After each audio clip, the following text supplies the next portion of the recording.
Bismillahirrahmanirrahim. Hey everyone, this is Mominul and welcome back to my YouTube channel Popo Raider. Keep watching, stay tuned. Yeah. Everybody knows that I'm breaking down. Everybody knows I ain't faking now. Everybody knows my heart's faking now. একটু সন্ধ্যা টাইমে বেরোইছি, সন্ধ্যা হয় নাই কিন্তু যে রোডে বেরোইছি এই রোডটা একটু অন্ধকারাচ্ছন্ন, কারণ দুই পাশে প্রচুর পরিমাণে গাছপালা আছে, এই কারণে আর কি। কিন্তু নদীর পাড় দিয়ে রোডটা গেছে, আমি অনেক আগে একবার গেছিলাম, নদীর পাশ দিয়ে গেছে রোডটা। এক পাশে নদী এবং এক পাশে জমি, ফসলের জমি। এই যে জমিটা, এটাকে গাজীর ভুঁই নামে পরিচিত। আমার গত এক ভিডিওতেও আপনারা দেখছেন এই এলাকার ছবি। এটা গাজীর ভুঁই নামে এই কারণে পরিচিত কারণ এখানে হচ্ছে বিশাল বড় একটা ওয়াজ মাহফিল হয়, যেটাকে গাজীর ভুঁইর ওয়াজ মাহফিল নামে পরিচিত। আজকে আর একটা বিষয় নিয়ে আপনাদের সাথে কথা বলবো। আমার যে FZ-V2 FI গাড়িটা এসছে, সেই গাড়িটার চেন স্পকেট নিয়ে। তো আমি গাড়ি কিনছি, আমার গাড়িতে আমি একটু মিটারটা দেখাই, জানি না দেখা যাচ্ছে কিনা, 26,968 কিলো। এটা হচ্ছে গিয়ে মানে এই যে 26,968 কিলো, এই কিলোমিটারটা হচ্ছে গিয়ে গাড়িতে চলে। এই যে কিলোমিটারটা আমি কেনার পরে এক চেন স্পোকেট দিয়ে চালিয়ে আসছি, এবং চেন স্পোকেটটা এখনও এরকম একটা পজিশনে আছে কিংবা এরকম একটা সিচুয়েশনে আছে যে এই যে একটা প্রাথমিক বিদ্যালয়, যাই হোক, মানে চেন স্পোকেটটা এরকম একটা সিচুয়েশনে আছে কিংবা এরকম একটা পজিশনে আছে, আমি চেন স্পোকেটটা দিয়ে আরও প্রায় 5 থেকে 6,000 কিলো চালাতে পারবো। কিন্তু সেটা হচ্ছে লেভেল রোডে চালাতে পারবো। লেভেল বলতে আমি যদি কোনো জায়গায় ট্যুরে দেই কিংবা ট্যুরে যাই, পাহাড় কিংবা সমুদ্রে, কক্সে, সেক্ষেত্রে একটু আমার প্যারা হয়ে যেতে পারে, একটু রিস্ক হয়ে যেতে পারে। কিন্তু এখন যে অবস্থায় আছে, যেরকম এলাকা দিয়ে রাইড করতেছি, আপনাদের সাথে বিভিন্ন জায়গায় যাচ্ছি, ঘুরছি, এখন যে পজিশনটা আছে কিংবা এখন যে সিচুয়েশনটা আছে, এই সিচুয়েশনে আমি প্রায় আরও 3-4 হাজার কিলো, 5,000 কিলো মতন চালাতে পারবো, আমার প্যারা হবে না। আমি একটু চেন স্পকেটের অবস্থাটা আপনাদের দেখাই। এই যে হচ্ছে কি আমার চেন স্পকেটের অবস্থা, এবং আমি চেন স্পকেটটা পরিষ্কার করছি। যেভাবে আমি পরিষ্কার করছি, আসলে কি আপনার চেনের স্পকেট কিংবা চেনের বাড়তি কোনো খরচ কিংবা খুলে ভালোভাবে পরিষ্কার করা, এরকম কোনো কিছুরই করার দরকার নেই। কারণ এরকম কোনো কিছু করার দরকার নাই এই কারণে, মানে গ্রাম এলাকা তো, আরও বিকালবেলা বেরোইছি, সবাই রাস্তায়, প্রচুর পরিমাণের মোড় আছে, এই কারণে একটু বেশি করে হরেন দিতে হবে। একটু যদি সব এলাকায় চলাফেরা করেন আপনারা, তাহলে একটু বেশি করে হরেন দিবেন, একটু বেশি করে হরেন দিয়ে চলাফেরা করবেন। কারণ দুই পাশে অনেক বাড়িঘর আছে, বাচ্চা কাচ্চারা যদি দৌড় দিয়ে চলে আসে সামনে, তাহলে আপনি যদি আপনার নিজেকে কন্ট্রোল না করতে পারেন, আপনার গাড়িটাকে কন্ট্রোল না করতে পারেন, অনাকাঙ্ক্ষিত কোনো দুর্ঘটনা ঘটে যেতে পারে। যে এরকম মুরগির মতন, মুরগি যেরকম লাফ দিয়ে সামনে চলে আসে, সেরকম বাচ্চারাও সামনে চলে আসে। অবশ্য বাচ্চারা কিন্তু মুরগি না, কেউ আবার খারাপভাবে নিয়েন না, জাস্ট বাচ্চারা ছোট তো, ওদের আর কি সেরকম ভালো মন্দ যে জ্ঞানটা, সেই জ্ঞানটা নাই কিংবা হয় নাই, এই কারণে আর কি আমার এই কথাটা বলা। রাস্তাটা একটু ভঙ্গুর, তারপরেও যাই হোক, আমি চেন স্পকেটের যে পরিষ্কার, আপনি যদি আপনার গাড়িটাকে প্রতিনিয়ত মেনটেন করেন, চেন লুপ করেন, তাহলে আপনি চেন স্পকেট দিয়ে লং লাস্টিং একটা সার্ভিস পাবেন। আমি 100% শিওর লং লাস্টিং একটা সার্ভিস পাবেন যদি আপনি আপনার গাড়িটাকে গাড়ির চেনটাকে কন্টিনিউ লুপ করেন এবং খুবই ভালোভাবে লুপ করেন। সো আমার চেন নিয়ে কথা বলা কিংবা চেন স্পকেট নিয়ে কথা বলা কিংবা চেন পরিষ্কার নিয়ে কথা বলার যেই ভিডিও, সেটা মানে আমার আগের যেই ফুটেজ কিংবা চ্যানেলে যে ভিডিও, সেই ভিডিওতে অবশ্যই আছে, চাইলে ওখান থেকে দেখে আসতে পারেন। কিন্তু আজকে আমি কথা বলবো আমার চেন স্পকেট নিয়ে।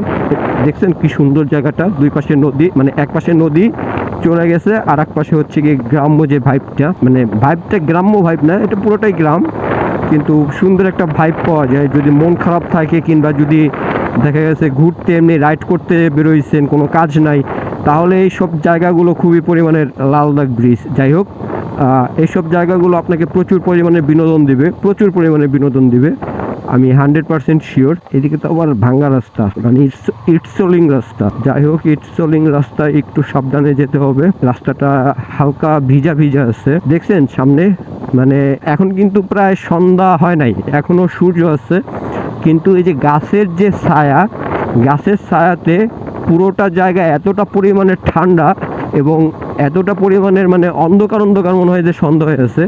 যাই হোক, আজকে আমি যেভাবে চেন স্পকেটটা খুলছি এবং পরিষ্কার করছি, আমি প্রথমে আমার চেন স্পকেট মানে গিয়ার বক্সের সামনে যে চেন স্পকেটটা থাকে, গিয়ার বক্সের সাথে লাগানো গিয়ার স্পকেট যেটাকে বলে, সেটা মানে সেটার উপর একটা কাভার থাকে, এই যে এই কাভারটা খুলছি। খুলে আমি দেখি আমার চেন স্পকেট এবং চেন স্পকেটের কাভার যেটা, সেটার এই অবস্থা।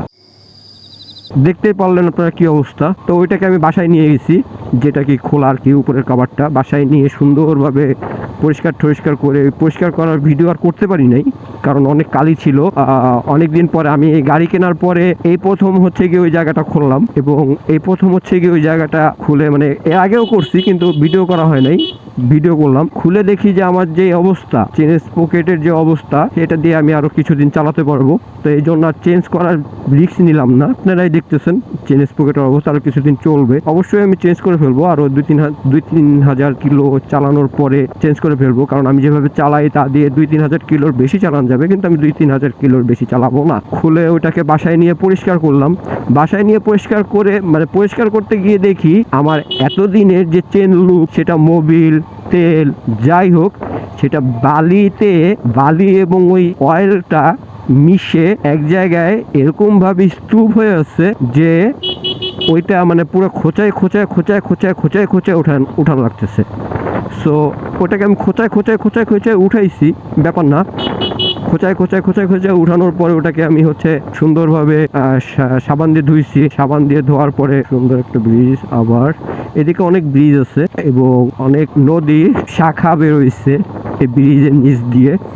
যাই হোক, তো সুন্দরভাবে ওটাকে ধুইছি, ওইটাকে খোঁচায় উঠায়া এক স্তূপ কালি, প্রায় এতগুলো কালি বেরোইছে। মুরগিগুলো লাফ দিয়ে সামনে চলে আসতেছে, আল্লাহ জানে কার মুরগি কোন সময় মাইরা জরিপানা দেয়। যাই হোক, এতগুলো কালি বেরোইছে, কালি না অবশ্য, ওইগুলো ময়লা বেরোইছে। আবার একটা ব্রিজ, ওই ময়লাগুলো খোঁচায় উঠানোর পরে আমি ওটাকে সাবান দিয়ে, ডিটারজেন্ট দিয়ে, গরম পানি দিয়ে ভিজাই রাখছিলাম অনেক সময়। এখন আবার সুন্দর রাস্তা চলে আসছি, ইট সোলিং বাদ, এরকম রাস্তা হলে না ভালো লাগে। যাই হোক, গরম পানি দিয়ে ভিজাই রাখছিলাম, পানি দিয়ে ভিজায় রাখা ওটাকে অনেক সময় লং টাইম ভিজায় রাখা ওটাকে পরবর্তীতে ধুয়ে ফেলছি ভালোভাবে ব্রাশ দিয়ে ঘষে। এখন ওইটা ধোয়ার পরে আমি মানে ওই যে চেন স্পোক, মানে গাড়ির ইঞ্জিনের সাথে যে স্পোকেটটা, ওইটা ধুবো কিভাবে সেটা নিয়ে টেনশনে পড়ে গেছিলাম, যে ওটা তো আমি খুলতেও পারবো না, কিংবা এটা এরকম একটা জায়গা ওখানে হাতও ঢুকবে না। আমি আর পরে ওই চান্স নেই হাত ঢুকানোর কিংবা খোলার চান্স নেই, কারণ আমি আপনাদের আগেও বলছি কিছু জিনিস অতি যত্নে নষ্ট হয়। সো আমি চাই নাই যে আমার ওই জায়গাটা কিংবা আমার ওইখানে কোনো প্রকারের ক্ষতি হোক আমার গাড়ির। অনেকে আবার এই ব্যাপারটা, মানে একজন ভাই এই ব্যাপারটাকে কমেন্টস করছে যে গাড়ি যদি নিজে ধুলে নষ্ট হয় তাহলে গাড়ি কেনারই দরকার নেই। ভাই, আমার কথাটা ওরকম ছিল না। গাড়িতে অনেক, মানে আপনি যেরকমভাবে হয়তোবা নিছেন ওরকমভাবে ছিল না। গাড়িতে অনেক সেন্সর থাকে, অনেক কানেকশন থাকে, অনেক তার আবিজাবি অনেক জায়গায় অনেক কিছু থাকে। তো আপনি যদি বেশি যত্ন করে, বেশি ঘষাঘষি করে ধুইতে যান, ওই তারের ওইখানে দিয়ে পানি ঢুকে যেতে পারে, কিংবা তারটা ছিটে যেতে পারে, তারের কানেকশনটা ছুটে যেতে পারে, যে কোনো কিছু যে কোনো জায়গায় হয়ে যেতে পারে। তো আমরা নিজেরা যদি ধুইতে যাই অবশ্যই চাবো একটু বেশি ঘষাঘষি করে ধুই। সো এটা স্বাভাবিক, যদি বেশি ঘষাঘষি করে ধুতে যান তাহলে ওরকম হবেই। যাই হোক, এই জন্য আর আমি ওইটা ধুতে যাই নাই কিংবা ধরতে যাই নাই। আমি আজকে গাড়িটাকে নিয়ে গেছিলাম ধুইতে। সো গাড়ি ধোয়ার পরে আমার, মানে আমি যে ওখানে যেই ওয়াটার প্রেশারটা দিয়ে গাড়িটা ধোয় কিংবা ধোয়া হয়, সেখানে নেওয়ার পরে আমি বললাম যে এই জায়গাটাকে সুন্দরভাবে ওয়াটারে, মানে পানি মাইরা ধুয়ে দিতে, এবং ওইখানে এক্সট্রাভাবে ফোম দিতে কিংবা ফোম মারতে। পরে ওই জায়গাটা ফোম দিয়ে এক্সট্রাভাবে মারার পরে, ফোম দিয়ে ধোয়ার পরে বাসায় আনার পরে আমি একটা ছবি তুলে রাখছি, ঠিক ব্যাপারটা এরকম। যাই হোক, ব্যাপারটা দেখার পরে আমার খুবই ভালো লাগছে। খুব সুন্দরভাবে একটা পরিষ্কার হয়েছে এবং চেনও খুব সুন্দরভাবে পরিষ্কার হয়েছে। চেনটা খুব সুন্দরভাবে পরিষ্কার হওয়ার পরে আমি বাসায় এনে ওই কাভারটা লাগাইছি। কাভারটা লাগাইয়া তারপরে আপনাদের সাথে ব্যাপারটা মানে আমার এক্সপিরিয়েন্সটা শেয়ার করতে বেরোয় গেছি। এই হচ্ছে গিয়ে ব্যাপার স্যাপার।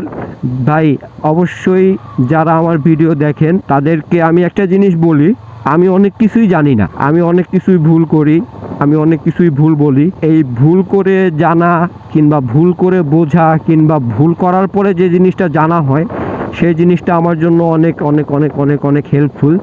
সো আপনারা অবশ্যই আপনার ছোট ভাই কিংবা বড় ভাই কিংবা বন্ধু কিংবা অ্যাজ এ ফ্যামিলি মেম্বার হিসেবে ক্ষমার দৃষ্টিতে দেখবেন এবং ক্ষমা সুন্দর দৃষ্টিতে দেখে আমার রাইড উপভোগ করবেন এবং পোপোর সাথে থাকবেন।